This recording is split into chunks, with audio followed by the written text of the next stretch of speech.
श्रीमते भक्तिवेदांत स्वामिन्निति नामिने।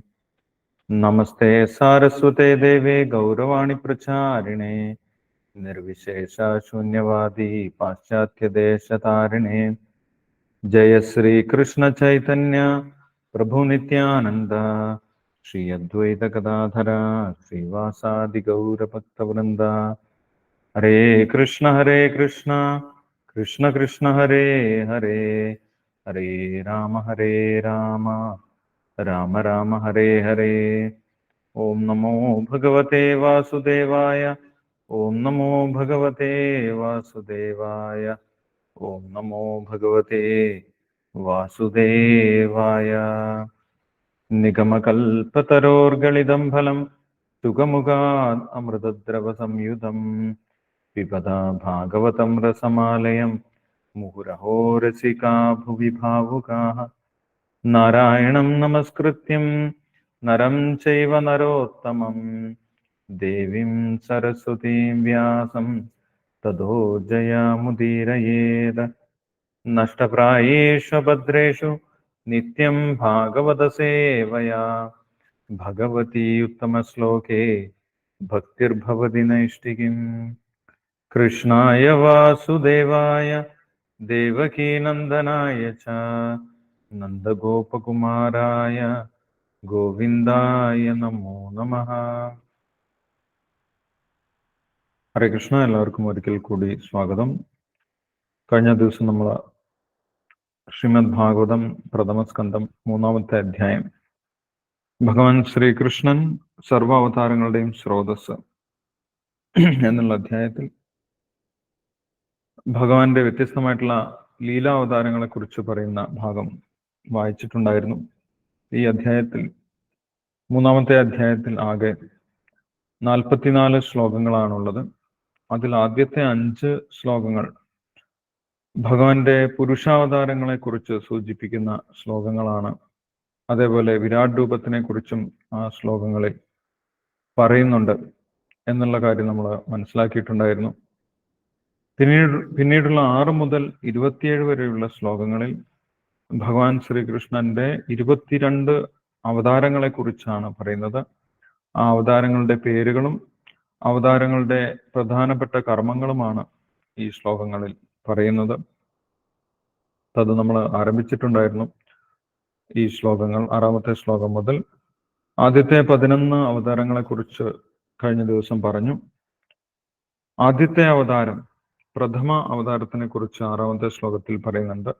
കുമാരന്മാരാണ് ആദ്യത്തെ അവതാരം എന്ന് പറയുന്നു. ബ്രഹ്മാവിന്റെ മക്കളായിട്ട് ജനിച്ചിട്ടുള്ള സനകാദി മഹർഷിമാർ, സനകൻ, സനന്ദനൻ, സനാതനൻ, സനത് കുമാരൻ എന്ന് പറഞ്ഞിട്ടുള്ള 4 കുമാരന്മാർ ഭഗവാന്റെ അവതാരമാണ് എന്ന് പറയുന്നു. 7-ാമത്തെ ശ്ലോകത്തിൽ വരാഹമൂർത്തി ഭഗവാന്റെ അവതാരമായിട്ട് 2-ാമത്തെ അവതാരമായിട്ട് പറയുന്നു. 3-ാമത്തെ അവതാരമായിട്ട് ദേവർഷി നാരദനെയാണ് പറയുന്നത്. 4-ാമത്തേത് നരനാരായണ മഹർഷിമാർ. 5-ാമത്തെ അവതാരം കപില മഹർഷി.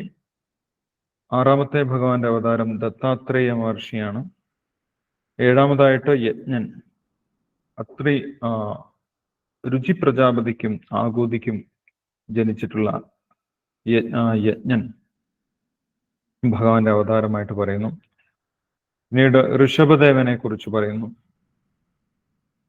9-ാമത്തെ അവതാരം പൃഥു മഹാരാജാവ്. 10-ാമത്തെ അവതാരമായിട്ടാണ് മത്സ്യാവതാരത്തിനെ കുറിച്ച് പറയുന്നത്. 11-ാമത്തെ അവതാരം കൂർമാവതാരം. 16-ാമത്തെ ശ്ലോകത്തിൽ കൂർമാവതാരത്തിനെ കുറിച്ച് പറയുന്നുണ്ട്.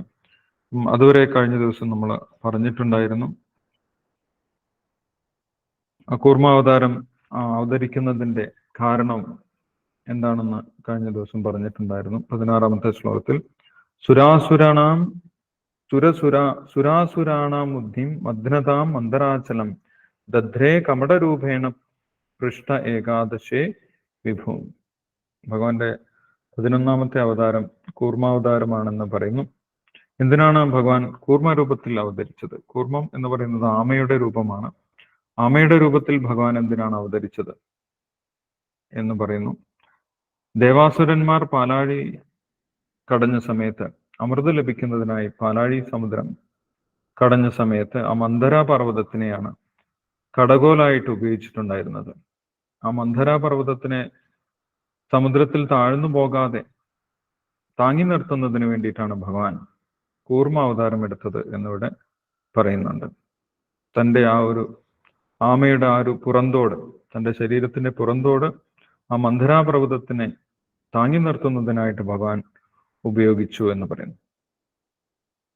17ാമത്തെ ശ്ലോകത്തിൽ 12ാമത്തെ അവതാരത്തിനെ കുറിച്ചാണ് പറയുന്നത്. ധാനന്തരം ദ്വാദശമം ത്രയോദശമേവച്ച അപായയ സുരാനന്യ മോഹിന്യ മോഹൻ സ്ത്രീയ. 12, 13 അവതാരങ്ങളെ കുറിച്ച്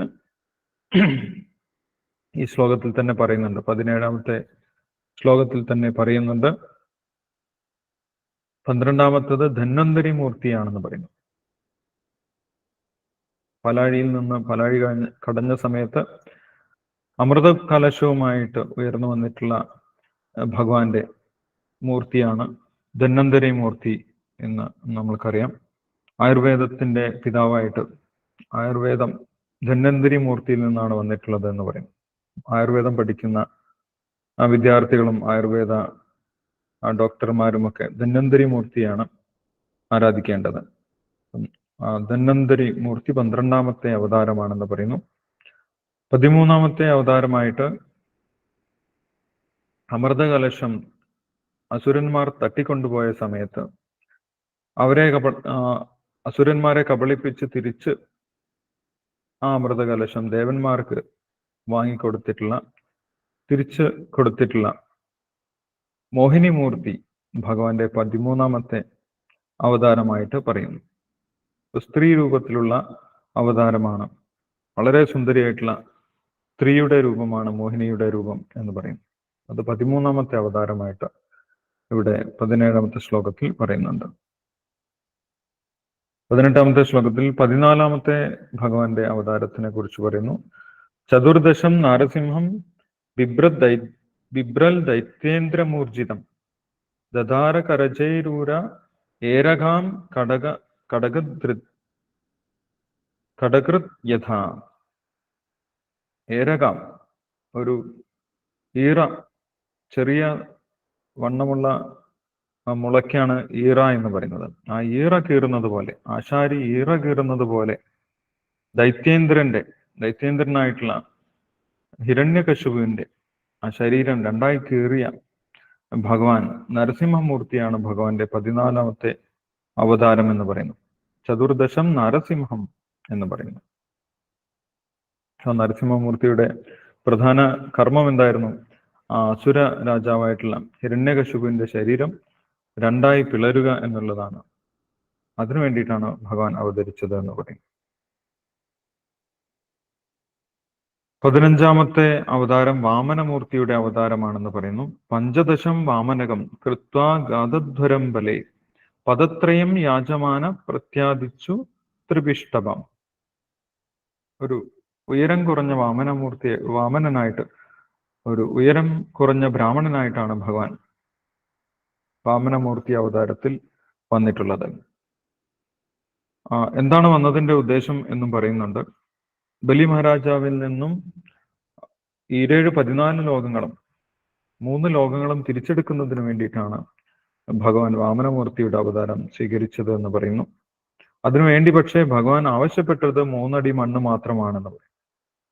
3 അടി മണ്ണ് ദാനം ചോദിച്ചുകൊണ്ട് ഭഗവാൻ 14 ലോകങ്ങളുടെയും ത്രിപിഷ്ടപം 3 സമൂഹത്തിന്റെയും ഭൂമി, പാതാളം, സ്വർഗം ഇങ്ങനെയുള്ള 3 ലോകത്തിന്റെയും അധികാരം തിരിച്ചു പിടിച്ചു എന്ന് പറയുന്നു. ഭഗവാന്റെ വ്യത്യസ്തമായിട്ടുള്ള കർമ്മങ്ങളാണ് വാമന അവതാരത്തിൽ. പിന്നീട് 16ാമത്തെ അവതാരം അവതാരേ ഷോഡശമേ പശ്യൻ ബ്രഹ്മദ്രുഹോ നൃപാൻ ത്രിസപ്തകൃത്വാ കുപിതോ നിക്ഷത്രാം അകരോന്മഹീം. 16ാമത്തെ അവതാരം പരശുരാമന്റെ അവതാരമാണെന്ന് പറയാം. പരശുരാമമൂർത്തിയുടെ അവതാരത്തിന്റെ ഉദ്ദേശം എന്താണ്? ക്ഷത്രിയന്മാർ ബ്രാഹ്മണരുടെ ആത്മീയമായിട്ടുള്ള നിർദ്ദേശങ്ങൾ ശ്രവിക്കാതിരുന്ന സമയത്ത് സ്വന്തം ഇഷ്ടപ്രകാരം രാജ്യം അധാർമികമായിട്ട് ഭരിക്കുന്ന സമയത്ത് ആ ക്ഷത്രിയരെ, ബ്രാഹ്മണരുടെ നിർദ്ദേശങ്ങൾ കേൾക്കാൻ കൂട്ടാക്കാതിരുന്ന ക്ഷത്രിയരെ വധിക്കുന്നതിന് വേണ്ടി ഭഗവാൻ പരശുരാമന്റെ രൂപത്തിൽ അവതരിച്ചു എന്ന് പറയുന്നു. അങ്ങനെ ലോകം മുഴുവൻ ചുറ്റി സഞ്ചരിച്ച് 21 വട്ടം ചുറ്റി സഞ്ചരിച്ച് ക്ഷത്രിയരെ ഇല്ലാതാക്കി എന്ന് പറയുന്നു. അത് ഭഗവാന്റെ 16ാമത്തെ അവതാരമായിട്ട് ഇവിടെ പറയുന്നുണ്ട് 20ാമത്തെ ശ്ലോകത്തിൽ. 21ാമത്തെ ശ്ലോകത്തിൽ ഭഗവാന്റെ 17ാമത്തെ അവതാരം വ്യാസദേവനായിട്ട് പറയുന്നുണ്ട്. തഥ സപ്തദശേജാത സത്യവത്താം പരാശരാൻ ചക്രേ വേദധരോഷാഖ ദൃഷ്ടാ പുംസോ അല്പമേധസ. സാധാരണ ജനങ്ങളെ ബുദ്ധി കുറഞ്ഞവരായിട്ട് കണ്ട് അവർക്ക് വേദങ്ങളൊന്നും മനസ്സിലാകുന്നില്ല. വേദങ്ങളൊക്കെ കട്ടിയുള്ള വാക്കുകളാണ്, സംസ്കൃതത്തിലുള്ള വാക്കുകളാണ്. അപ്പോൾ ഇവർക്ക് ഇതൊന്നും മനസ്സിലാകുന്നില്ല, പ്രത്യേകിച്ചും കലിയുഗത്തിൽ. അതുകൊണ്ട് വേദങ്ങൾ എല്ലാവർക്കും മനസ്സിലാവുന്ന രീതിയിൽ വിഭജിച്ചു, 4ആയിട്ട് വിഭജിച്ചു. അതിനെ വീണ്ടും പുരാണങ്ങളും ഉപനിഷത്തുകളും ഒക്കെ ആയിട്ട് വീണ്ടും വിഭജിച്ചു. എല്ലാം വേദത്തിന്റെ ഭാഗം തന്നെയാണ്, വേദസാഹിത്യമാണ് ചതുർവേദങ്ങൾ. അഥർവവേദമായാലും ഋഗ്വേദം, യജുർവേദം, സാമവേദം, അഥർവവേദം എങ്ങനെയുള്ള 4 വേദങ്ങളും ഒരൊറ്റ വേദമായിരുന്നു മുന്നത്തെ കാലത്ത്. പക്ഷെ എല്ലാവർക്കും എളുപ്പത്തിൽ മനസ്സിലാക്കുന്നതിനായിട്ട് 4 വ്യത്യസ്ത വേദങ്ങളായിട്ട് വ്യസിച്ചിട്ടുള്ളത് വ്യാസദേവനാണ് എന്ന് പറയും. പരാശര മഹർഷിയുടെയും സത്യവതിയുടെയും പുത്രനായിട്ടാണ് വ്യാസദേവൻ അവതരിച്ചിട്ടുള്ളത്. അത് ഭഗവാന്റെ 17ാമത്തെ അവതാരമായിട്ട് പറയുന്നത്. പിന്നീട് 18ാമത്തെ അവതാരത്തിൽ ഭഗവാൻ നരരൂപത്തിൽ അവതരിക്കുന്നു എന്നാണ് പറയുന്നത്. ഒരു മനുഷ്യനായിട്ട് അവതരിക്കുന്നു. നരദേവത്വമാപന്ന സുരകാര്യ ചികീർഷയ സമുദ്ര നിഗ്രഹാദീനി ചക്രേ വീര്യാണ്യതപരം. മനുഷ്യനായിട്ട്, സാധാരണ മനുഷ്യനെ പോലെ ഭഗവാൻ അവതരിച്ചു. ഒരു രാജാവിന്റെ കർത്തവ്യങ്ങൾ എന്തൊക്കെയാണ്, വർണ്ണാശ്രമ വ്യവസ്ഥയിൽ ഒരു വ്യക്തി പാലിക്കേണ്ട ധർമ്മങ്ങൾ എന്തൊക്കെയാണ് എന്ന് കാണിച്ചു കൊടുക്കുന്നതിനായിട്ട്, മനുഷ്യർക്ക് അവരുടെ ഗാർഹിക നിയമങ്ങൾ, അതേപോലെ വർണ്ണാശ്രമ നിയമങ്ങൾ ഒക്കെ പഠിപ്പിച്ചു കൊടുക്കുന്നതിനായിട്ട് ഭഗവാൻ രാമചന്ദ്രമൂർത്തിയായിട്ട്, ശ്രീരാമചന്ദ്ര ഭഗവാനായിട്ട് അവതരിച്ചു എന്ന് പറയുന്നു. ആ അവതാരത്തിൽ പ്രത്യേകിച്ച് ചെയ്തിട്ടുള്ള കാര്യങ്ങളെ കുറിച്ച് പറയുന്നുണ്ട്. സമുദ്ര നിഗ്രഹാധീനി, സമുദ്രത്തിനെ നിയന്ത്രിച്ചു എന്ന് പറയുന്നു. ചക്രേ വീര്യാണ്യതപരം, അതേപോലെ വലിയ ഒരു അസുരനായിട്ടുള്ള, രാക്ഷസനായിട്ടുള്ള രാവണനെ വധിച്ചു എന്ന് പറയുന്നു. രാവണനെ വധിക്കുകയും സമുദ്രത്തിനെ നിയന്ത്രിക്കുകയും ചെയ്തിട്ടുള്ള ശ്രീരാമചന്ദ്രമൂർത്തിയുടെ അവതാരമാണ് ഭഗവാന്റെ 18ാമത്തെ അവതാരം എന്ന് പറയും. 19ഉം 20ഉം അവതാരങ്ങളെ കുറിച്ച് 23ാമത്തെ ശ്ലോകത്തിൽ പറയുന്നു. ഏകോനവിംശേ വിംശത്തിമേ വൃഷ്ണിഷു പ്രാപ്യ ജന്മനി രാമകൃഷ്ണാവിധി ഭുവോ ഭഗവാൻ ഹരദ്ഭരം എന്ന് പറയുന്നു. അപ്പം 19ാമത്തെ അവതാരമായിട്ട് ബലരാമ ഭഗവാനാണ് അവതരിച്ചിട്ടുള്ളത്. 20ാമത്തേതാണ് ഭഗവാൻ ശ്രീകൃഷ്ണന്റെ അവതാരം. രാമകൃഷ്ണാവിധി ഭുവോ വൃഷ്ണിഷു പ്രാപ്യ ജന്മനി, ആ വൃഷ്ണികുലത്തിലാണ് ജനിച്ചത് എന്നും പറയുന്നുണ്ട്. അതേപോലെ ഈ ശ്ലോകത്തിൽ മാത്രമാണ് ഭഗവാൻ എന്ന് എടുത്തു പറഞ്ഞിട്ടുള്ളത് എന്നും പറയുന്നുണ്ട് 23ാമത്തെ ശ്ലോകത്തിൽ. ഇതുവരെയുള്ള അവതാരങ്ങളെ കുറിച്ചൊന്നും പറഞ്ഞ സമയത്ത് ഭഗവാൻ എന്നുള്ള വാക്ക് ഉപയോഗിച്ചിട്ടുണ്ടായിരുന്നില്ല. ആ ഒരു കാര്യം ഭാവാർത്ഥത്തിൽ ശീലപ്രഭാതർ പ്രത്യേകം എടുത്തു പറയുന്നുണ്ട്. ഭഗവാൻ അഹരൽ ഭരം എന്ന് പറയും. ഈ ഭൂമിയുടെ ഭാരം മുഴുവൻ ഇല്ലാതാക്കി. ഭഗവാൻ ജനിച്ചത് മുതൽ വ്യത്യസ്തമായിട്ടുള്ള അസുരന്മാരെ വധിക്കുന്നുണ്ടായിരുന്നു. അവസാനം ഭഗവാൻ വലിയൊരു യുദ്ധത്തിന് ഒരുക്കം കൂട്ടി. ആ യുദ്ധത്തിൽ വെച്ച് അധാർമികരായിട്ടുള്ള എല്ലാവരെയും വധിക്കുകയാണ്. അർജുനനെ, പാണ്ഡവരെ നിമിത്തമാക്കി ഭഗവാന്റെ നേതൃത്വത്തിൽ എല്ലാവരെയും, അധാർമികരായിട്ടുള്ള വ്യക്തികളെ ഇല്ലാതാക്കി. അങ്ങനെ ഭൂഭാരം കുറയ്ക്കാൻ വേണ്ടിയിട്ട് ഭഗവാൻ അവതരിച്ചു എന്ന് പറയും. ഇവിടെ ഭഗവാൻ എന്ന് പ്രത്യേകം എടുത്തു പറയാൻ കാരണം എന്താണെന്ന് 28ാമത്തെ ശ്ലോകത്തിൽ പറയുന്നുണ്ട്. കാരണം സാധാരണ അവതാരങ്ങളെ പോലെ ഭഗവാൻ ശ്രീകൃഷ്ണൻ ഒരു അവതാരമല്ല, സ്വയം ഭഗവാനാണ് എന്ന് അവിടെ പറയുന്നുണ്ട്. അത് നമുക്ക് കാണാൻ സാധിക്കും. 28-ാമത്തെ ശ്ലോകത്തിൽ. പിന്നീട് ഇവിടെ സൂതഗോസ്വാമി സംസാരിക്കുന്നത്, ശൗനകാദി മഹർഷിമാരോട് പറയുന്നത് 5000 വർഷങ്ങൾക്ക് മുമ്പെയാണ്. കലിയുഗം ആരംഭിക്കുന്ന സമയത്താണ് ഈ ഒരു സംവാദം നടക്കുന്നത്. ശൗനകാദി മഹർഷിമാർ ചോദിച്ച 6 ചോദ്യങ്ങളുടെ ഉത്തരമായിട്ടാണ് ശ്രീമദ് ഭാഗവതം സൂതഗോസ്വാമി പറഞ്ഞു കൊടുക്കുന്നത്. ഇത് സംഭവിക്കുന്ന കാലഘട്ടം 5000 വർഷങ്ങൾക്ക് മുമ്പെയാണ്. ആ സമയത്ത് ഭഗവാൻ ശ്രീബുദ്ധന്റെ അവതാരം ഉണ്ടായിരുന്നില്ല. ഭഗവാൻ അവതരിക്കാൻ ഇരിക്കുന്നതേ ഉണ്ടായിരുന്നു. അപ്പോൾ ആ ഒരു അവതാരത്തിനെ കുറിച്ച് ഇവിടെ പ്രവചിക്കുന്നുണ്ട് സൂതഗോസ്വാമി 24-ാമത്തെ ശ്ലോകത്തിൽ. തത കലോ സംപ്രവൃത്തെ സമോഹായ സുരദ്വിഷാൻ ബുദ്ധോ നാംന അഞ്ജനാസുത കീകടേഷു ഭവിഷ്യതി എന്ന് പറയും. അത് ഭാഗവതത്തിലുള്ള ഒരു പ്രവചനമാണ്, സംഭവിക്കാൻ പോകുന്ന കാര്യമാണ്. കാരണം ഇത് പറയുന്നത് 5000 വർഷങ്ങൾക്ക് മുന്നെയാണ്. അതിനുശേഷമാണ് ബുദ്ധാവതാരം ഉണ്ടായിട്ടുള്ളത്. ആ ബുദ്ധൻ അഞ്ജനാസുതനായിട്ട് അവതരിക്കുമെന്ന് പറയുന്നു. ബുദ്ധൻ എന്തിനാണ് അവതരിച്ചത് എന്ന് വിശദീകരിക്കുന്നുണ്ട് ശ്രീല പ്രഭുപാദരുടെ ഭാവാർത്ഥത്തിൽ. ബ്രാഹ്മണർ അവരുടെ ബ്രാഹ്മണീയ സ്വഭാവങ്ങളെല്ലാം ഉപേക്ഷിച്ച് ആസുരിക സ്വഭാവം സ്വീകരിക്കുന്നു കലിയുഗത്തിന്റെ ആരംഭത്തിൽ. വരാഹപുരാണത്തിൽ പറയുന്നുണ്ട്, കലിയുഗത്തിൽ അസുരന്മാരായിട്ടുള്ള ആളുകൾ ബ്രാഹ്മണരുടെ കുടുംബത്തിൽ ജനിക്കും എന്നുള്ള കാര്യം. കലിയുഗത്തിനെ മറയാക്കി ആസുരിക സ്വഭാവമുള്ള വ്യക്തികൾ ബ്രാഹ്മണ കുടുംബത്തിൽ ജനിച്ച് ബ്രാഹ്മണീയ സ്വഭാവങ്ങൾ ഉപേക്ഷിക്കും എന്ന് പറയുന്നുണ്ട്. അങ്ങനെയുള്ള കലിയുഗത്തിലെ ബ്രാഹ്മണന്മാർ വേദത്തിന്റെ പേര് പറഞ്ഞ് മൃഗങ്ങളെ കശാപ്പ് ചെയ്യാൻ ആരംഭിച്ചു. ഒരു സമൂഹത്തിലെ ബ്രാഹ്മണന്മാർ അധപ്പതിച്ചു കഴിഞ്ഞാൽ ആ സമൂഹം മൊത്തം അധപ്പതിക്കും. വേദങ്ങളുടെ പേര് പറഞ്ഞുകൊണ്ട് വേദങ്ങളിൽ മൃഗബലി നടക്കുന്നുണ്ട്, മൃഗബലി അനുവദിച്ചിട്ടുള്ളതാണ് എന്ന് പറഞ്ഞ് ഭക്ഷണമാക്കാൻ വേണ്ടി മൃഗങ്ങളെ കശാപ്പ് ചെയ്യാൻ തുടങ്ങിയ സമയത്താണ്, അങ്ങനെയുള്ള മൃഗകശാപ്പിനെ ഇല്ലാതാക്കാൻ വേണ്ടിയിട്ടാണ് അഹിംസാവാദവുമായിട്ട് ഭഗവാൻ, മൃഗങ്ങളോടുള്ള കാരുണ്യം കൊണ്ടാണ് ഭഗവാൻ ബുദ്ധനായിട്ട് അവതരിച്ചത് എന്ന് അവിടെ വിശദീകരിക്കുന്നുണ്ട്. ശ്രീ ചൈതന്യ മഹാപ്രഭു ഈ വിഷയത്തിനെ കുറിച്ച് വിശദമായിട്ട് സംസാരിച്ചിട്ടുണ്ട് എന്ന് പറയുന്നു. ചൈതന്യ മഹാപ്രഭുവും മൗലാന ചാന്ദ് കാസിയുമായിട്ടുള്ള സംഭാഷണം ചൈതന്യ ചരിതാമൃതത്തിൽ പറയുന്നുണ്ട്. അവിടെ ഈ ഒരു കാര്യം, മൃഗങ്ങളെ കശാപ്പ് ചെയ്യുന്നത് വേദനിർദ്ദേശമല്ല, വേദങ്ങളുടെ പേര് പറഞ്ഞ് മൃഗങ്ങളെ കൊല്ലുന്നത് തെറ്റായിട്ടുള്ള കാര്യമാണ് എന്ന് ചൈതന്യ മഹാപ്രഭു അവിടെ സ്ഥാപിക്കുന്നുണ്ട്. അപ്പോൾ ആ മൃഗങ്ങളോടുള്ള മൃഗകശാപ്പ് നിർത്താൻ വേണ്ടിയിട്ടാണ് ബുദ്ധനായിട്ട് ഭഗവാൻ അവതരിക്കാൻ പോകുന്നത്. ബുദ്ധൻ അവതരിക്കുമെന്നാണ് ഇവിടെ സൂതഗോസ്വാമി പ്രവചിക്കുന്നത്. കീകടേഷു ഭവിഷ്യതി എന്നാണ് പറയുന്നത്. ഭവിഷ്യതി, ഇനി സംഭവിക്കാൻ പോകുന്നു എന്നാണ് പറയുന്നത്. അതിനുശേഷമാണ് ബുദ്ധൻ അവതരിച്ചിട്ടുള്ളത്. 25-ാമത്തെ ശ്ലോകത്തിലും വരാൻ പോകുന്ന ഭഗവാന്റെ അവതാരത്തിനെ കുറിച്ചുള്ള പ്രവചനമാണ്. അദസോ യുഗസന്ധ്യായാം ദസ്യുപ്രായേഷു രാജസു ജനിതാ വിഷ്ണു യശസ്സോ നാംന കൽക്കിർ ജഗത്പതി. ഇതേ ഭഗവാൻ, അസൗ എന്ന് പറഞ്ഞു കഴിഞ്ഞാൽ ഇതേ ഭഗവാൻ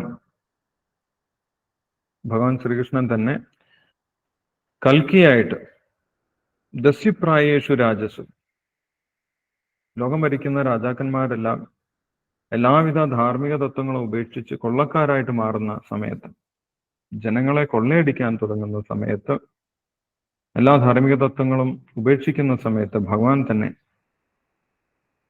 ധർമ്മങ്ങൾ പുനഃസ്ഥാപിക്കുന്നതിന് വേണ്ടി, ധർമ്മതത്വം പുനഃസ്ഥാപിക്കുന്നതിന് വേണ്ടി കൽക്കിയായിട്ട് അവതരിക്കുമെന്ന് പറയുന്നു.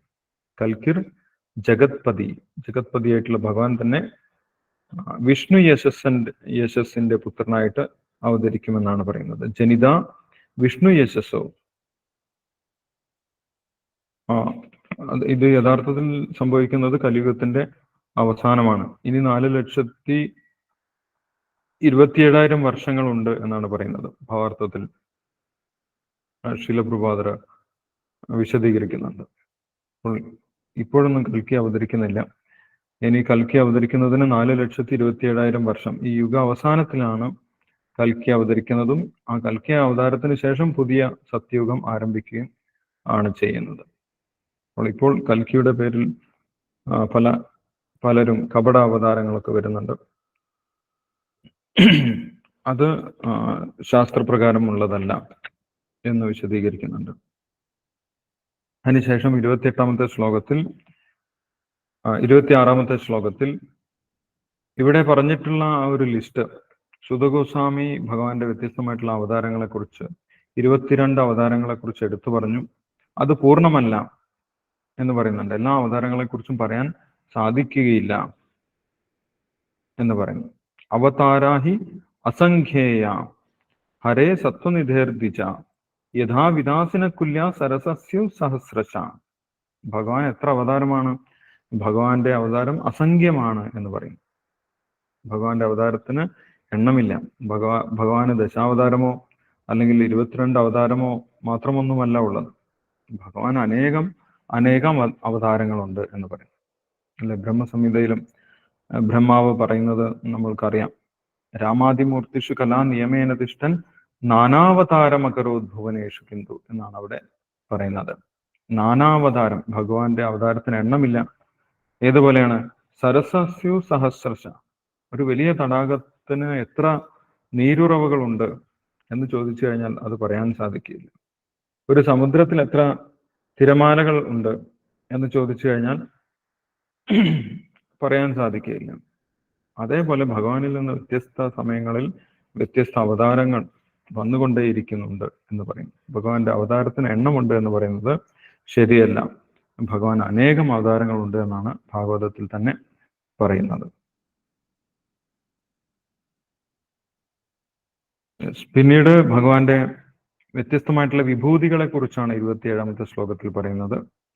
അപ്പം ആദ്യത്തെ സർഗത്തിന്റെ സമയത്ത് ബ്രഹ്മാവ് സൃഷ്ടിക്കുന്ന ബ്രഹ്മാവിന്റെ പുത്രന്മാരും വ്യത്യസ്തമായിട്ടുള്ള ഋഷികളും അതേപോലെ മനുവിന്റെ പുത്രന്മാരും ഒന്നും സാധാരണ വ്യക്തികളായിരുന്നില്ല. അവരൊക്കെ ഭഗവാന്റെ വിഭൂതികളാണ് എന്നിവിടെ പറയുന്നു. അതുകൊണ്ടാണ് അവരെക്കുറിച്ചും അവരുടെ മക്കളുടെ വംശാവലിയൊക്കെ ഇവിടെ പറയുന്നത്. അവരുടെ കർമ്മങ്ങളെക്കുറിച്ചും ഭാഗവതത്തിൽ പറയുന്നുണ്ട്. അവർ നേരിട്ട് ഭഗവാനുമായിട്ട് ബന്ധമുള്ളവരാണ്, ഭഗവാന്റെ വിഭൂതികളാണ് എന്ന് പറയുന്നത്. അപ്പൊ ഭഗവാന്റെ ശക്തി കുറഞ്ഞ അവതാരങ്ങളെയാണ് വിഭൂതികൾ എന്ന് പറയുന്നത്. അപ്പം ഇവിടെ ഭഗവാന്റെ വിഭൂതികളെ കുറിച്ചാണ് 27ാമത്തെ ശ്ലോകത്തിൽ പറയുന്നത്. ഋഷയോ മനവോ ദേവ മനുപുത്ര മഹോജസ. അവരെല്ലാം വലിയ ഓജസ്സുറ്റ വ്യക്തികളായിരുന്നു. ഇപ്പൊ കലിയുഗത്തിലെ പോലെ കഴിവ് കുറഞ്ഞ ആളുകളായിരുന്നില്ല. അവർക്ക് ഒരു ഗ്രഹത്തിൽ നിന്ന് മറ്റൊരു ഗ്രഹത്തിലേക്ക് സഞ്ചരിക്കാൻ സാധിക്കുമായിരുന്നു. അവർ ഭരിച്ചിരുന്ന ലോകം എന്ന് പറയുന്നത് ചെറിയൊരു പ്രദേശമായിരുന്നില്ല അല്ല. ഇന്നത്തെ രാജാക്കന്മാർ ഭൂമിയുടെ ഏതെങ്കിലും ഒരു ഭാഗം മാത്രമാണ് ഭരിക്കുന്നത്. പക്ഷെ അവർ ഭരിച്ചിരുന്നത് ഒരു മുഴുവൻ ഗ്രഹ സമൂഹത്തിനെയാണ്, ഭൂമണ്ഡലം അല്ലെ. മനുവിന്റെ പുത്രനായിട്ടുള്ള പ്രിയവ്രതനൊക്കെ ഭരിച്ചിരുന്നത് ഈ ഭൂമണ്ഡലത്തിനെയാണ്. ഭൂമണ്ഡലം എന്ന് പറയുന്നത് മുഴുവൻ ഭൂമിയുടെ നിലവാരത്തിലുള്ള എല്ലാ ഗ്രഹങ്ങളും ഉൾക്കൊള്ളുന്ന ആ ഗ്രഹ സമൂഹത്തിനെയാണ് ഭൂമണ്ഡലം എന്ന് പറയുന്നത്. അതിൽ കോടാനുകോടി ഗ്രഹങ്ങളുണ്ടായിരിക്കും. അങ്ങനെയുള്ള ഗ്രഹ സമൂഹങ്ങളെ ഭരിച്ചിരുന്ന ഓജസ്സുറ്റ വ്യക്തികളായിരുന്നു ബ്രഹ്മാവും ബ്രഹ്മാവിന്റെ മക്കളും അവരുടെ മക്കളൊക്കെ എന്ന് പറയുന്നത്. അവരും സാധാരണ വ്യക്തികളല്ല, ഭഗവാന്റെ വിഭൂതികളാണ്, അല്ലെങ്കിൽ ചിലർ ആവേശ അവതാരങ്ങളാണ്. പൃഥു മഹാരാജാവൊക്കെ ഭഗവാന്റെ ആവേശ അവതാരമാണ്. മറ്റുള്ളവർ ബ്രഹ്മാവിന്റെ പുത്രന്മാരായിട്ടുള്ള മഹർഷിമാരൊക്കെ ഭഗവാന്റെ വിഭൂതികളാണ്. വിഭൂതി യുഗത്തിൽ അതിൽ ചില മഹർഷിമാരെ കുറിച്ച് ഭഗവാൻ എടുത്തു പറയുന്നുമുണ്ട്. അപ്പം അങ്ങനെയുള്ളവര് വിഭൂതികളാണ് എന്ന് പറയുന്നത്. ഋഷയോ, ബ്രഹ്മാവിന്റെ പുത്രന്മാരായിട്ടുള്ള ഋഷിമാർ, മരീചി, അത്രി, അങ്കിരസ്, പുലഹൻ, പുലസ്ത്യൻ, കൃതു, ഭൃഗു, വസിഷ്ഠൻ, അഥർവാൻ, അങ്ങനെയുള്ള മഹർഷിമാർ. അതേപോലെ മനുപുത്രന്മാർ, ആകൂതി, ദേവഹൂതി, പ്രസൂതി, ഉത്ഥാനപാതൻ, പ്രിയവ്രതൻ, ഇവരൊക്കെ മനുവിന്റെ പുത്രന്മാരും പുത്രിമാരുമാണ്. അവർക്ക് മഹോജസ, സാധാരണ വ്യക്തികളായിരുന്നില്ല. അവർക്ക് ആയിരക്കണക്കിന് മക്കളുണ്ടായിരുന്നു എന്ന് നമ്മൾ വായിക്കുന്നുണ്ട്.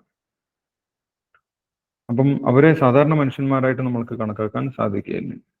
കലാ സർവേ ഹരേരേവ സപ്രജാപത സ്മൃത എന്ന് പറയുന്നു. അവരൊക്കെ ഭഗവാന്റെ അംശമോ അല്ലെങ്കിൽ ഭഗവാന്റെ കലയോ ഒക്കെയാണ് എന്ന് പറയും. അംശത്തിന്റെ അംശത്തിനെയാണ് കല എന്ന് പറയുന്നത്. അപ്പൊ അവരെല്ലാവരും ഭഗവാനുമായി ബന്ധപ്പെട്ട വ്യക്തികൾ തന്നെയാണ്, ഭഗവാന്റെ ശക്തി കുറഞ്ഞ അവതാരങ്ങളാണെന്ന് 27ാമത്തെ ശ്ലോകത്തിൽ പറയുന്നു. ഇനി 28ാമത്തെ ശ്ലോകം, അതിൽ ഭഗവാൻ ശ്രീകൃഷ്ണൻ ആരാണെന്ന് എടുത്തു പറയുന്നുണ്ട്. ഏതേചാംശകല പുംസ കൃഷ്ണസ്തു ഭഗവാൻ സ്വയം ഇന്ദ്രാരി വ്യാകുലം ലോകം മൃഢയന്തി യുഗേ യുഗേ. അപ്പൊ ഇതിൽ പറഞ്ഞിട്ടുള്ളത് ഈ 22 അവതാരങ്ങളെ കുറിച്ച് പറഞ്ഞു. അതിനുശേഷം ഭഗവാന്റെ വ്യത്യസ്ത വിഭൂതികളെ കുറിച്ച് പറഞ്ഞു. അതൊക്കെ എന്തായിരിക്കാം? ഒന്നുകിൽ ഏതേച അംശ കലപുംസ, ഒന്നുകിൽ അവരൊക്കെ ഭഗവാന്റെ അംശമായിരിക്കാം, അതല്ലെങ്കിൽ ഭഗവാന്റെ അംശത്തിന്റെ അംശമായിരിക്കാം, അതായത് കലയായിരിക്കാം.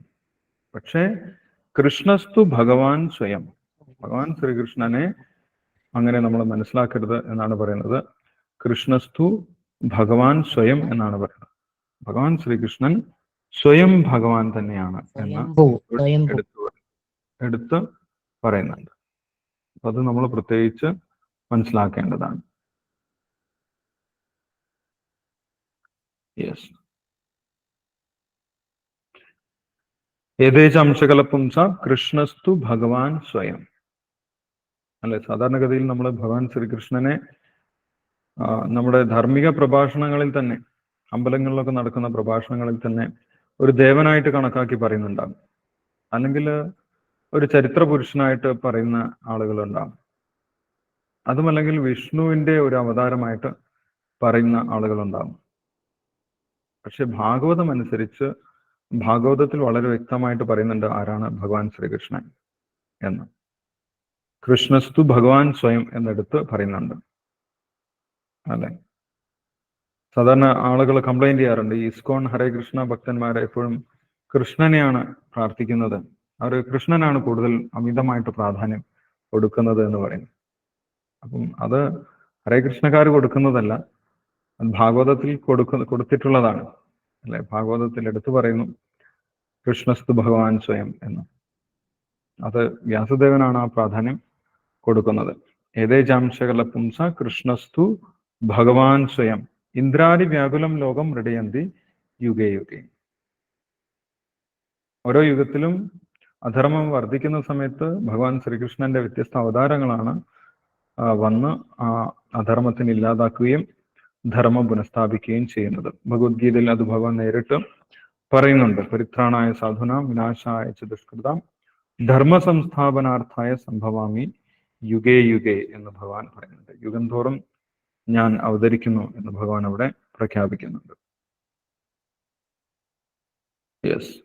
ഇനി അപ്പൊ ഇത്രയും ഭഗവാന്റെ അവതാരങ്ങളെ കുറിച്ച്, ലീലാവതാരങ്ങളെ കുറിച്ച് പറഞ്ഞു, ഭഗവാൻ ശ്രീകൃഷ്ണന്റെ പ്രാധാന്യം എടുത്ത് പറഞ്ഞു. അതിനുശേഷം ഇപ്പോൾ നമ്മൾ വായിച്ചിട്ടുള്ള ഈ അവതാരങ്ങളുടെ ആ ഒരു ലിസ്റ്റ്, ഭഗവാന്റെ വ്യത്യസ്ത അവതാരങ്ങളും അവരുടെ കർമ്മങ്ങളും, അത് നമ്മൾ ദിവസവും പഠിക്കുകയാണെങ്കിൽ, അല്ലെങ്കിൽ ദിവസവും രാവിലെയും വൈകുന്നേരം വായിക്കുകയാണെങ്കിൽ, ശ്രദ്ധയോടുകൂടി വിശ്വാസത്തോടുകൂടി വായിക്കുകയാണെങ്കിൽ അതിനൊരു ഫലമുണ്ട്. ആ ഫലശ്രുതി 29ാമത്തെ ശ്ലോകത്തിൽ പറയുന്നുണ്ട്. ജന്മഗുഹ്യം ഭഗവതോ യ ഏതൽ പ്രയതോ നര സായം പ്രാതർഗൃണൻ ഭക്ത്യ ദുഃഖഗ്രാമാ വിമുച്യതേ എന്ന് പറയും.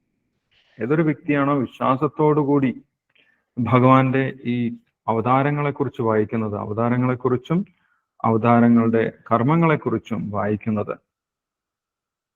അവരുടെ എല്ലാവിധ ദുഃഖങ്ങളും ഇല്ലാതായി തീരും എന്ന് പറയുന്നു. രാവിലെയും വൈകുന്നേരം സായം പ്രാതർ ഗൃണൻ ഭക്ത്യ, വിശ്വാസത്തോടുകൂടി വായിക്കണം എന്ന് പറയുന്നു. വിശ്വാസത്തോടുകൂടി ഭക്തിയോടുകൂടി ദിവസവും രാവിലെയും വൈകിട്ടും സന്ധ്യാസമയത്തും ഈ അവതാരങ്ങളുടെ നാമവും അവതാരങ്ങളുടെ കർമ്മങ്ങളും കീർത്തിക്കുന്ന വ്യക്തിയുടെ എല്ലാവിധ ദുഃഖങ്ങളും ഭഗവാൻ ഇല്ലാതാക്കും എന്ന് പറയുന്നു. ദുഃഖഗ്രാമ വിമുച്യത, ദുഃഖങ്ങളുടെ കൂട്ടം തന്നെ ഇല്ലാതാകും. ദുഃഖഗ്രാമം എന്ന് പറഞ്ഞു കഴിഞ്ഞാൽ കലിയുഗത്തിൽ പ്രത്യേകിച്ചും ദുഃഖത്തിന്റെ കൂട്ടമാണ് ഉള്ളത് എന്നാണ് പറയുന്നത്. ഒരുപാട് ദുഃഖങ്ങളാണ് ഒരു വ്യക്തിക്ക് ഉണ്ടാവുക. ആ എല്ലാ ദുഃഖങ്ങളും ഒറ്റയടിക്ക് ഇല്ലാതാക്കാൻ ഭഗവാന് സാധിക്കും എന്ന് പറയുന്നു. അപ്പൊ അത് അതിന്റെ ഫലശ്രുതിയാണ് ഇവിടെ പറഞ്ഞിട്ടുള്ളത്. പിന്നീട് ഭഗവാന്റെ വിരാട് രൂപത്തിനെ കുറിച്ച് പറയുന്നുണ്ട്. ആ വിരാട് രൂപം ഒരു സാങ്കല്പിക രൂപമാണ് എന്ന് അടുത്ത ശ്ലോകങ്ങളിൽ പറയുന്നുണ്ട്. ഏതദ് രൂപം ഭഗവതോ ഹരൂപസ്യ ചിദാത്മന മായാഗുണേർ വിരചിതം മഹദാദിവി ആത്മനി. ഈ ഭഗവാന്റെ രൂപവും ഒരു ഭൗതിക രൂപമല്ല എന്ന് പറയുന്നു. ഭഗവാന് ഭൗതിക രൂപമില്ല എന്നിവിടെ എടുത്തു പറയുന്നു. ഹരൂപസ്യ ഭഗവാനെ കുറിച്ച് പറയുന്നു. ഭഗവാൻ അരൂപി, ഭഗവാന് ഭൗതികമായിട്ടൊരു രൂപമില്ല. അതുകൊണ്ട് ശാസ്ത്രങ്ങളിൽ ഭഗവാൻ അരൂപിയാണെന്ന് പറയും. പക്ഷെ ഭഗവാന്റെ രൂപം എന്താണെന്ന് നമ്മൾ മനസ്സിലാക്കണം. ഭഗവാന്റെ രൂപം ആത്മീയമാണ്. ഭഗവാൻ ആത്മീയമായിട്ടുള്ള രൂപമാണ് ഉള്ളത്, ദിവ്യമായിട്ടുള്ള രൂപമാണുള്ളത്. ഭഗവത്ഗീതയിൽ പറയുന്നുണ്ട്, ജന്മകർമ്മച്ചമേ ദിവ്യം. ഭഗവാന്റെ രൂപമോ ഭഗവാന്റെ ലീലയോ ഭഗവാന്റെ നാമോ ഒന്നും ഭൗതികമല്ല എന്ന് പറയുന്നു. അപ്പോൾ അത് നമ്മൾ അങ്ങനെ തന്നെ മനസ്സിലാക്കണം എന്നാണ് ഈ ശ്ലോകങ്ങളിൽ പറയുന്നത്.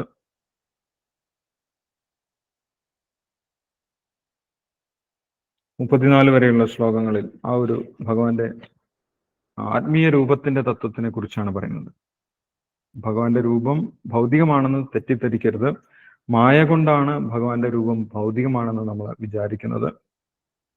മായയിൽ നിന്ന് മുക്തരായവർക്കാണ് യഥാർത്ഥത്തിൽ ഭഗവാന്റെ യഥാർത്ഥ രൂപത്തിനെ കുറിച്ച് മനസ്സിലാക്കാൻ സാധിക്കുന്നത് എന്ന് ആ ഒരു ഭാഗത്തും പറയുന്നുണ്ട്. അപ്പോൾ നമ്മൾ ഭഗവാന്റെ രൂപത്തിനെ കുറിച്ചും ഭഗവാന്റെ ലീലകളെ കുറിച്ചും ഭഗവാന്റെ നാമത്തിനെ കുറിച്ചും ഭൗതികമായിട്ട് സങ്കല്പിക്കരുത്. അത് ആത്മീയമാണ് എന്ന് മനസ്സിലാക്കണം എന്ന് പറയുന്നു. പക്ഷെ മായയിൽപ്പെട്ട് കിടക്കുന്ന ജീവാത്മാക്കൾ ഭഗവാന്റെ രൂപവും നാമവും ഒക്കെ സാധാരണ ആണെന്ന് വിചാരിക്കും. ഭഗവാനെ ഒരു സാധാരണ വ്യക്തിയാണെന്ന് വിചാരിക്കും. ഭഗവത്ഗീതയിലും ഭഗവാൻ പറയുന്നുണ്ട്, അല്ലെ? ഭഗവാനെ ചില ആളുകൾ സാധാരണ വ്യക്തിയായിട്ട് വിചാരിക്കുമെന്ന് പറയുന്നു. ഓർമ്മയുണ്ടോ ആർക്കെങ്കിലും ശ്ലോകം? അവജാനന്തി മാം മൂഢ മാനുഷീം തനുമാശ്രിതാം ഹരം ഭാവമജാനന്തോ മമബോധമ. യെസ്, അവജാനന്തി മാം മൂഢ മാനുഷീം തനുമാശ്രിതം. ഞാനൊരു സാധാരണ വ്യക്തിയാണ്, ഒരു സാധാരണ മനുഷ്യനാണ് എന്ന് വിചാരിക്കുന്ന ആളുകള് മായ കൊണ്ട് ജ്ഞാനം നഷ്ടപ്പെട്ടിട്ടുള്ളവരാണ്, മൂഢന്മാരാണ്. പക്ഷെ മായയുടെ പുറത്ത് കിടക്കുന്ന സമയത്ത് അവർക്ക് ഭഗവാനെ കുറിച്ച് മനസ്സിലാക്കാൻ സാധിക്കും. അതിവിടെ 34-ാമത്തെ ശ്ലോകത്തിലും പറയുന്നുണ്ട്. യദ്യേഷോ പരതാദേവി മായാ വൈശാരദീമതി സമ്പന്ന ഏവേദി വിദുർ മഹിബ്നിസ്വേ മഹീയതേ. ആരാണോ മായാശക്തിയുടെ പുറത്ത് കിടക്കുന്നത്, ഭഗവാന്റെ അനുഗ്രഹം കൊണ്ടാണ് നമ്മൾക്ക് ആ മായാശക്തിയിൽ നിന്നും പുറത്തു കടക്കാൻ സാധിക്കുന്നത് എന്ന് പറയുന്നു. ആരാണോ ഭഗവാനെ ശരണം പ്രാപിച്ച് ഭഗവാനെ സേവിക്കാൻ തയ്യാറാകുന്നത്, അവർക്ക് മായാശക്തിയുടെ പുറത്തു കിടക്കാൻ സാധിക്കും. അവർക്ക് ഭഗവാന്റെ ആത്മീയ രൂപത്തിനെ കുറിച്ച് മനസ്സിലാക്കാനും സാധിക്കും. അവർക്ക് സ്വന്തം രൂപത്തിനെ കുറിച്ച് മനസ്സിലാക്കാൻ സാധിക്കും. സ്വന്തം മഹാത്മ്യവും മനസ്സിലാക്കാൻ സാധിക്കുമെന്ന് പറയും, അല്ല? ഇപ്പോൾ മായയിൽ പെട്ടുകിടക്കുന്ന സമയത്ത് സ്വന്തം രൂപത്തിനെ കുറിച്ച് ഭൗതികമായിട്ടാണ് അവർ മനസ്സിലാക്കുന്നത്. ഈ ശരീരമാണ് ഞാൻ എന്ന് വിചാരിക്കും, അല്ലെങ്കിൽ ഈ മനസ്സാണ് ഞാനെന്ന് വിചാരിക്കുന്നു, അല്ലെങ്കിൽ ആണ് ഞാനെന്ന് വിചാരിക്കുന്നു. പക്ഷെ അതിനൊക്കെ സൂക്ഷ്മമായിട്ടുള്ള ഭഗവാന്റെ അംശമായിട്ടുള്ള ആത്മാവാണ് ഞാൻ എന്ന് മനസ്സിലാക്കുന്നത് മായയുടെ പുറത്ത് കിടക്കുന്ന സമയത്ത് മാത്രമാണ് എന്ന് പറയുന്നു. മായയുടെ പുറത്ത് കിടക്കുന്നത് ഭഗവാന്റെ അനുഗ്രഹം കൊണ്ടാണ് എന്നിവിടെ പറയുന്നു. 34-ാമത്തെ ശ്ലോകത്തിൽ പറയുന്നുണ്ട്, ഭഗവത് കൃപയാൽ മായാപ്രഭാവം ശമിക്കുകയും ജീവാത്മാക്കൾ വിജ്ഞാനത്താൽ സമ്പൂർണമായി സമ്പന്നരാകുകയും ആണെങ്കിൽ അനന്തരം അവർ തൽക്ഷണം ആത്മസാക്ഷാത്കാരത്താൽ പ്രബുദ്ധനാവുകയും ചെയ്യും എന്ന് പറയും. ഭഗവാന്റെ അനുഗ്രഹം കൊണ്ടാണ് ജ്ഞാനം ലഭിക്കുന്നത് എന്ന് ഭഗവത്ഗീതയിൽ ഭഗവാൻ പറയുന്നുണ്ട്, അല്ലെ? തേഷാം ഏവാനുകമ്പാർത്ഥം അഹം അജ്ഞാനജം തമ നാശയാമി ആത്മഭാവസ്ഥോ ജ്ഞാനദീപേന ഭാസത. ആരാണോ ഭഗവാനെ നിരന്തരമായിട്ട് സേവിക്കുന്നത്, തേഷാം സതതയുക്താനാം ഭജതാം പ്രീതിപൂർവകം, സന്തോഷത്തോടുകൂടി ആരാണോ ഭഗവാനെ സേവിക്കുന്നത്, അവരോടുള്ള അനുകമ്പ കൊണ്ട് ഭഗവാൻ തന്നെ ഹൃദയത്തിലിരുന്ന് ഭഗവാനെ കുറിച്ചും ആ ജീവാത്മാവിനെ കുറിച്ചുമുള്ള ജ്ഞാനം ആ വ്യക്തിയുടെ ഹൃദയത്തിൽ പകർന്നു കൊടുക്കും എന്നാണ് പറയുന്നത്. ജ്ഞാനദീപേന ഭാസുത. അങ്ങനെ മാത്രമേ ഭഗവാനെ കുറിച്ച് നമ്മൾക്ക് മനസ്സിലാക്കാൻ സാധിക്കുകയുള്ളൂ. സാധാരണഗതിയിൽ നമ്മൾക്ക് മനസ്സിലാക്കാൻ സാധിക്കുകയില്ല. ഒരു പുസ്തകം വായിച്ചത് കൊണ്ടോ അല്ലെങ്കിൽ ശ്ലോകങ്ങൾ പഠിച്ചത് കൊണ്ടോ നമ്മൾക്ക് ഭഗവാനെ കുറിച്ച് മനസ്സിലാക്കാൻ സാധിക്കുകയില്ല എന്നാണ് പറയുന്നത്. ഗുരു കൃഷ്ണ പ്രസാദേ, ഗുരുവിന്റെയും കൃഷ്ണന്റെയും അനുഗ്രഹം കൊണ്ട് മാത്രമേ നമ്മൾക്ക് ഭഗവാനെ കുറിച്ച് മനസ്സിലാക്കാൻ സാധിക്കുകയുള്ളൂ എന്ന് പറയുന്നുണ്ട്. യെസ്.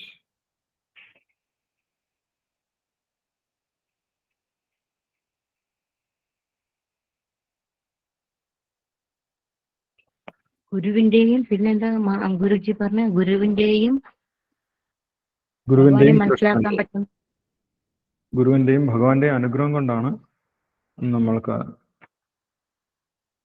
ഭഗവാനെ കുറിച്ച് മനസ്സിലാക്കാൻ. യെസ്. സംശയങ്ങളൊക്കെ നോട്ട് ചെയ്ത് വെച്ചോളൂ. നമുക്ക് അവസാനം സമയമുണ്ട്, ആ സമയത്ത് ഡിസ്കസ് ചെയ്യാം.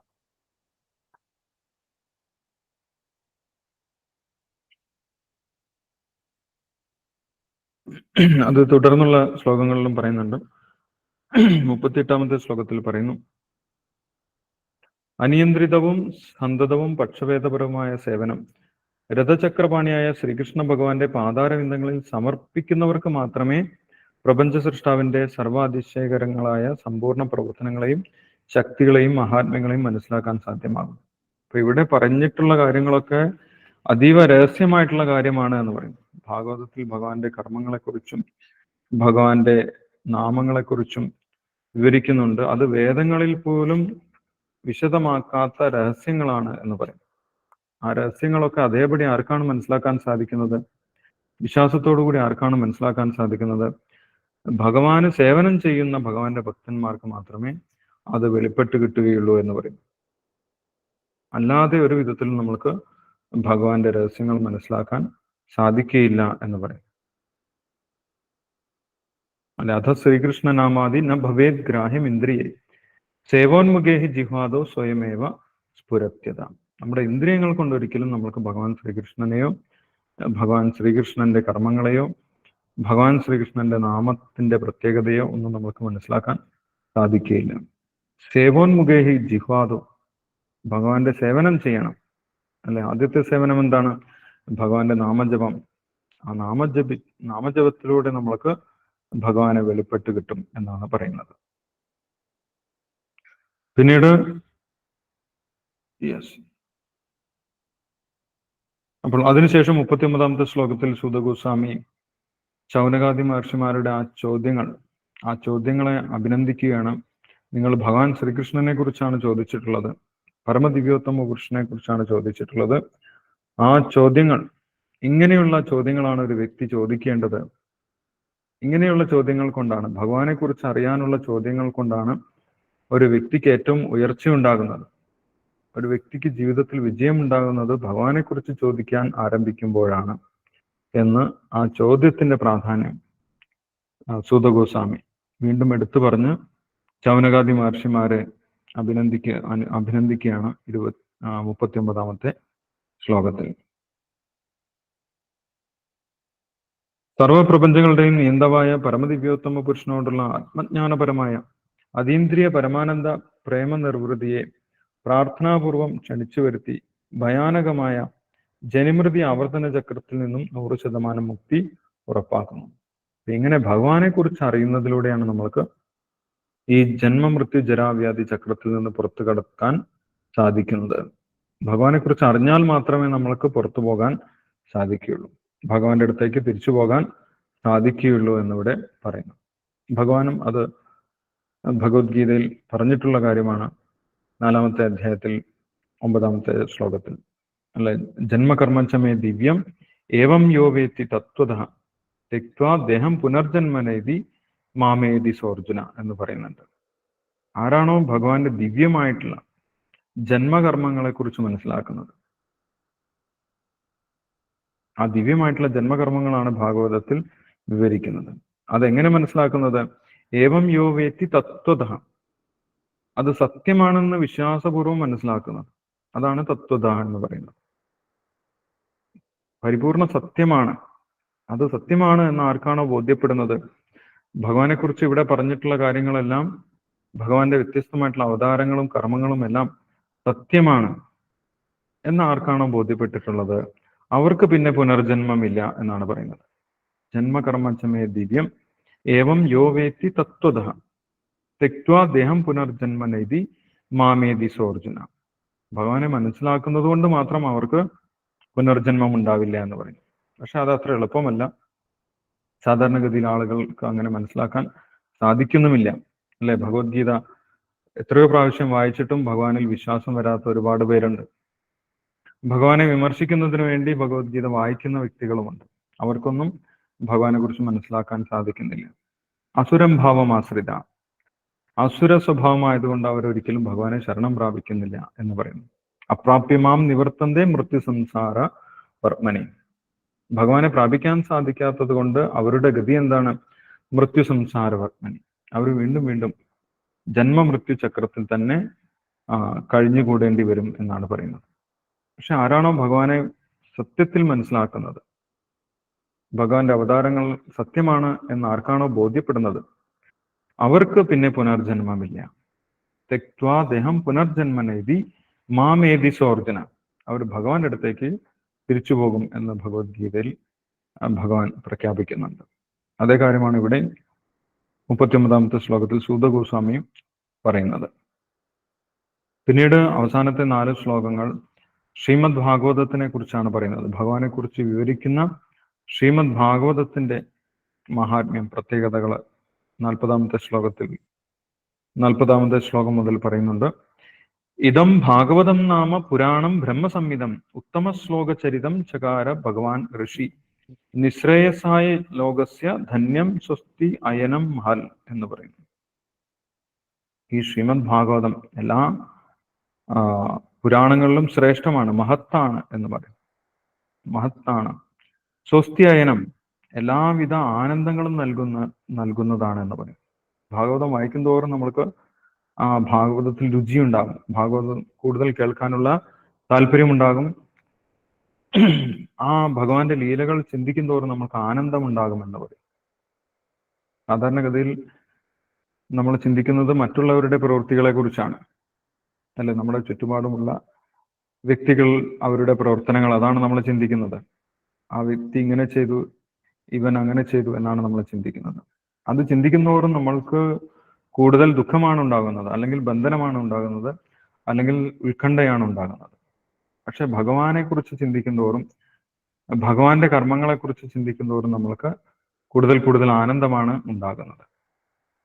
ആനന്ദം നൽകുന്നതാണ് ശ്രീമദ് ഭാഗവതം എന്ന് പറയുന്നത്. ഇതം ഭാഗവതം നാമ പുരാണം ബ്രഹ്മസംഹിതം എന്ന് പറയും. ബ്രഹ്മസംഹിതം എന്ന് പറഞ്ഞു കഴിഞ്ഞാൽ എല്ലാ വേദങ്ങളും പഠിക്കുന്നതിന് ഈക്വലാണ് എന്ന് പറയും. എല്ലാ വേദങ്ങളും പഠിക്കുന്നതിന് തുല്യമായിട്ടുള്ള ജ്ഞാനം, അല്ലെങ്കിൽ അതിനേക്കാൾ ഉപരിയായിട്ടുള്ള ജ്ഞാനം നമ്മൾക്ക് ശ്രീമദ് ഭാഗവതം വായിക്കുന്നത് കൊണ്ട് മാത്രം ലഭിക്കുമെന്ന് പറയുന്നു. ബ്രഹ്മസംഹിതം, ഭാഗവതം മനസ്സിലാക്കിയ ഒരു വ്യക്തി പിന്നീട് വേദങ്ങൾ എല്ലാം പഠിക്കേണ്ട ആവശ്യമില്ല. ഉത്തമ ശ്ലോക ചരിതം, ഇത് ആരെക്കുറിച്ചാണ് പറയുന്നത്? ഉത്തമ ശ്ലോകനെ കുറിച്ചാണ് പറയുന്നത്.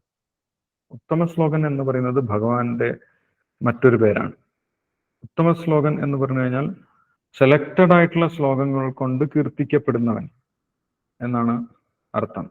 വേദങ്ങളിൽ പറഞ്ഞിട്ടുള്ള ശ്ലോകങ്ങൾ സെലക്ട് ചെയ്തെടുത്ത് ഭഗവാനെ സ്തുതിക്കും. അങ്ങനെ ഉത്തമമായിട്ടുള്ള ശ്ലോകങ്ങൾ കൊണ്ട് സ്തുതിക്കപ്പെടുന്നവനാണ് ഭഗവാൻ ശ്രീകൃഷ്ണൻ. ഉത്തമ ശ്ലോക ചരിതം, അങ്ങനെയുള്ള ഭഗവാൻ ശ്രീകൃഷ്ണന്റെ ചരിതമാണ് ഈ ഭാഗവതത്തിൽ പറഞ്ഞിട്ടുള്ളത്.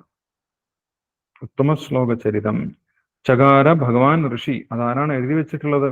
ഇത് രചിച്ചിട്ടുള്ളത് ഭഗവാൻ വ്യാസഭഗവാൻ തന്നെയാണ്. ഭഗവാന്റെ സാഹിത്യ അവതാരമായിട്ടുള്ള വ്യാസദേവനാൽ രചിക്കപ്പെട്ടിട്ടുള്ളതാണ് ഈ എല്ലാവിധ ഐശ്വര്യങ്ങളും നൽകുന്ന ഐശ്വര്യപ്രദമായിട്ടുള്ള, ആനന്ദപ്രദമായിട്ടുള്ള ശ്രീമദ് ഭാഗവതം എന്ന് പറയും.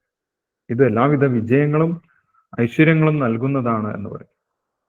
ഐശ്വര്യം എന്ന് പറയുന്നത് ഭൗതികമായിട്ടുള്ള ഐശ്വര്യമല്ല, ആത്മീയമായിട്ടുള്ള ഐശ്വര്യമാണ് യഥാർത്ഥ ഐശ്വര്യം എന്ന് നമ്മൾ അറിയേണ്ടതാണ്.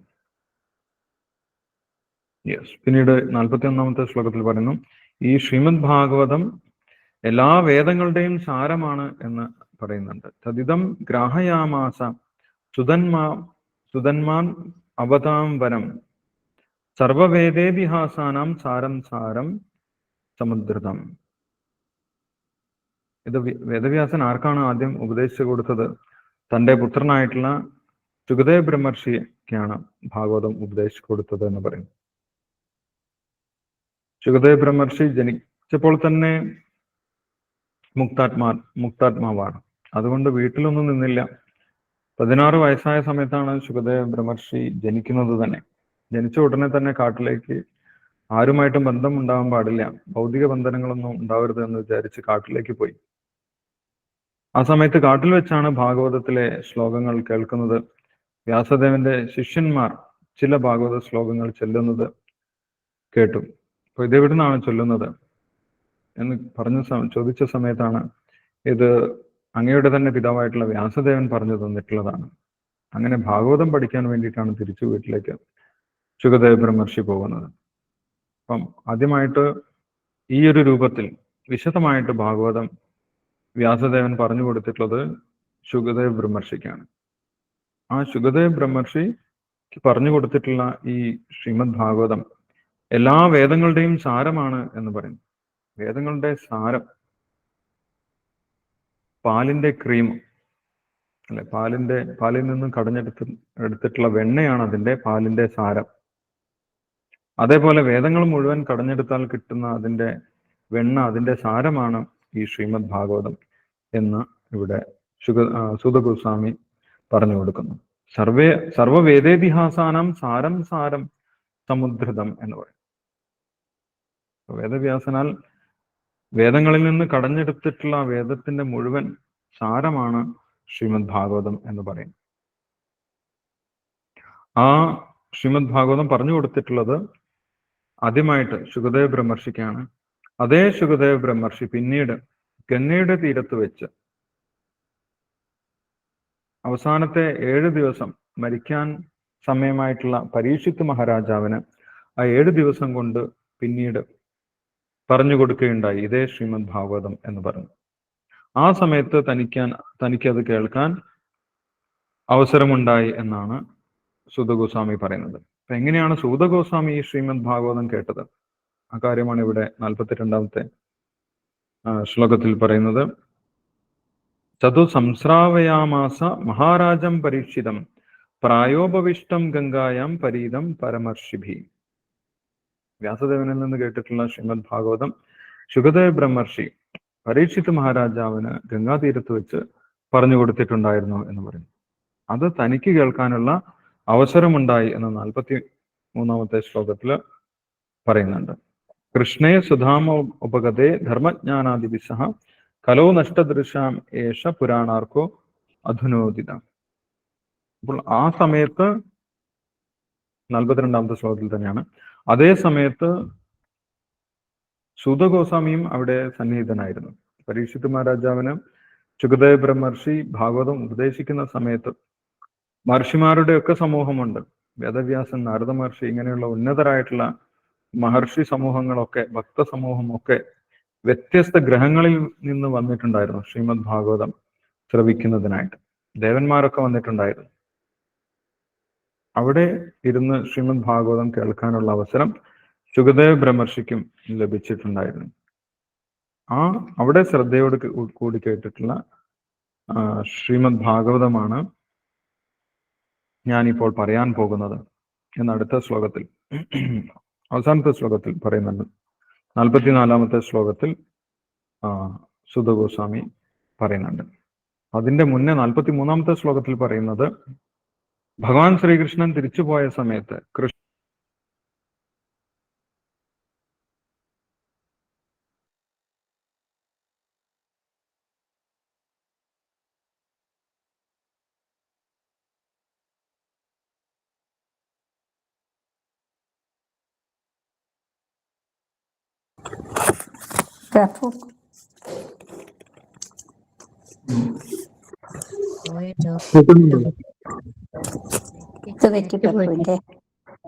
നെറ്റ് പോയതാണോ?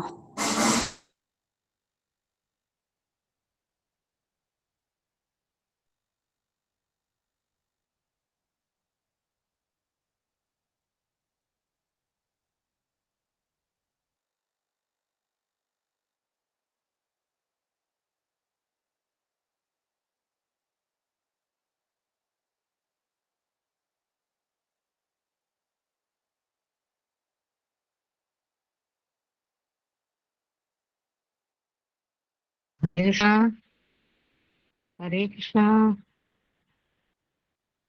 ഹരേ കൃഷ്ണ പ്രഭുജി. പ്രഭുവിന് വല്ല നെറ്റ് ഇഷ്യൂ ആയിരിക്കും. പ്രഭു വരും, ഇപ്പൊ വെയിറ്റ് ചെയ്യാം. ഹരേ കൃഷ്ണ.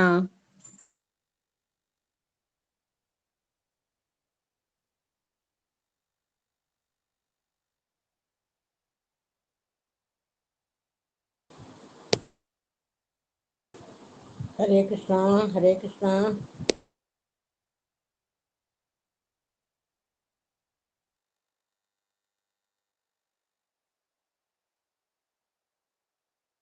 ഹരേ കൃഷ്ണ ഹരേ കൃഷ്ണ ഹരേ കൃഷ്ണ ഹരേ കൃഷ്ണ കൃഷ്ണ ഹരേ ഹരേ ഹരേ കൃഷ്ണ.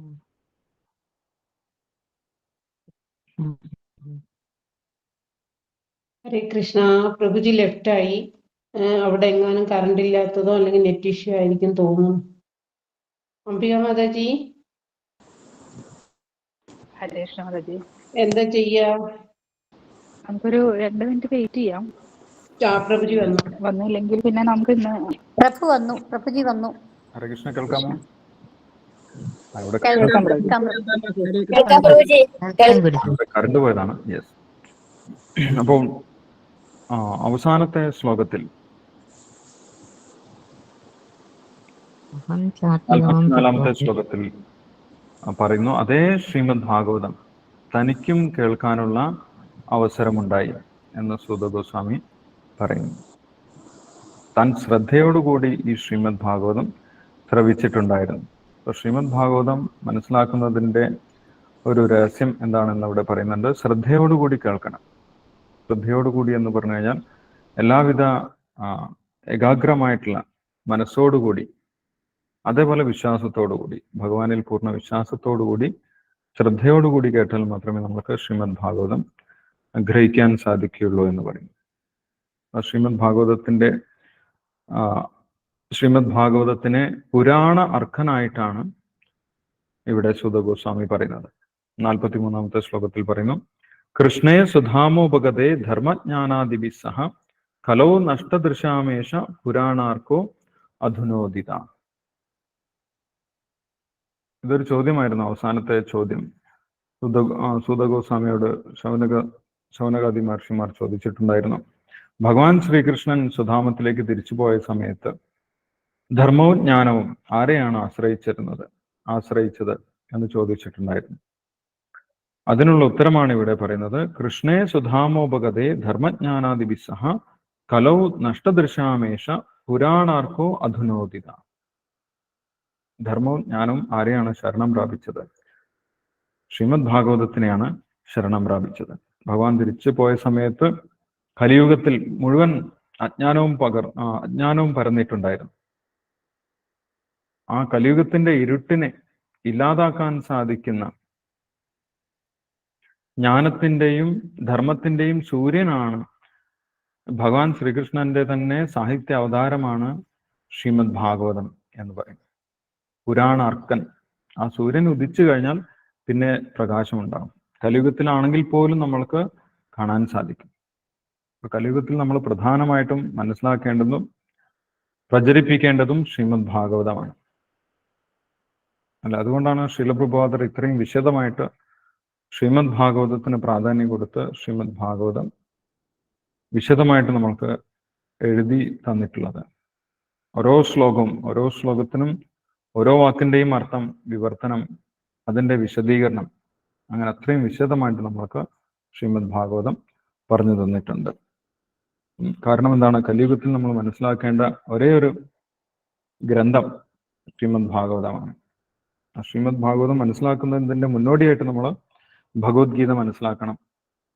ഭഗവത്ഗീത മനസ്സിലാക്കി കഴിഞ്ഞാൽ നമ്മൾക്ക് ശ്രീമദ് ഭാഗവതം മനസ്സിലാക്കാൻ സാധിക്കും. അപ്പൊ ഭഗവത്ഗീതയും ഭാഗവതവുമാണ് നമ്മൾ കലിയുഗത്തിൽ യഥാർത്ഥത്തിൽ പ്രചരിപ്പിക്കേണ്ടത്. ആ ശ്രീമദ് ഭാഗവതം കലിയുഗത്തിലെ എല്ലാ ഇരുട്ടും അകറ്റും, ജനങ്ങളുടെ അജ്ഞാനം അകറ്റും, ഭഗവാനെ കുറിച്ച് മനസ്സിലാക്കാൻ സാധിക്കും. അവർക്ക് ഭഗവാന്റെ നാമം ജപിച്ചുകൊണ്ട്, ഭഗവാന്റെ ലീലകൾ ഓർത്തുകൊണ്ട് ഭഗവാന്റെ അടുത്തേക്ക് തിരിച്ചു പോകാനുള്ള മാർഗം ശ്രീമദ് ഭാഗവതം നൽകുമെന്നാണ് പറയുന്നത്. വൈകുണ്ഠപന്ഥ എന്നാണ് ശ്രീമദ് ഭാഗവതത്തിനെ കുറിച്ച് പറയുന്നത്. വൈകുണ്ഠത്തിലേക്കുള്ള മാർഗം തുറക്കുന്നതാണ് ശ്രീമദ് ഭാഗവതം. മറ്റുള്ള വേദഗ്രന്ഥങ്ങളൊക്കെ മറ്റു ഉയർന്ന ലോകങ്ങളിലേക്ക് പോകാനാണ് പറയുന്നത്. സ്വർഗീയ ലോകം, ബ്രഹ്മലോകം, സിദ്ധലോകം, ഇതിലേക്കൊക്കെയാണ് നമ്മളെ എത്തിക്കുന്നത്. ഭാഗവതം നമ്മളെ എവിടേക്കാണ് എത്തിക്കുന്നത്? വൈകുണ്ഠ ലോകത്തിലേക്കാണ് എത്തിക്കുന്നത്. അതുകൊണ്ട് ശ്രീമദ് ഭാഗവതത്തിനെ വൈകുണ്ഠപന്ഥ എന്ന് പറയും. മറ്റൊരു ഗ്രന്ഥവും പഠിച്ചാൽ കിട്ടാത്ത ഏറ്റവും ഉന്നതമായിട്ടുള്ള ഗതി നമ്മൾക്ക് ശ്രീമദ് ഭാഗവതം പഠിക്കുന്നത് കൊണ്ട് ലഭിക്കും എന്ന് പറയുന്നു. ആ ശ്രീമദ് ഭാഗവതം പഠിക്കാനുള്ള, കേൾക്കാനുള്ള അവസരം സുഖദേവ് ബ്രഹ്മർഷിക്ക് കിട്ടിയിട്ടുണ്ടായിരുന്നു. അത് ഞാൻ ശ്രദ്ധയോടുകൂടി പഠിച്ചു എന്ന് പറയുന്നു. അതേ ശ്രീമദ് ഭാഗവതമാണ് ഇപ്പോൾ സുഗത ഗോസ്വാമി വിവരിക്കാൻ പോകുന്നത് എന്ന് പറഞ്ഞുകൊണ്ടാണ് ഈ അധ്യായം അവസാനിക്കുന്നത്. ഓക്കെ, അപ്പൊ ഇപ്പോൾ ഇത്രയും പറഞ്ഞതെന്തെങ്കിലും സംശയങ്ങളുണ്ടെങ്കിൽ നമുക്കൊരു 2-3 മിനിറ്റ് ഡിസ്കസ് ചെയ്യാം. ഹരേ കൃഷ്ണ. ഹരേ കൃഷ്ണ. വായിക്കാം, രാവിലെയും വൈകുന്നേരവും വായിക്കാൻ പറഞ്ഞില്ലേ? അത് ഭഗവാന്റെ അവതാരം.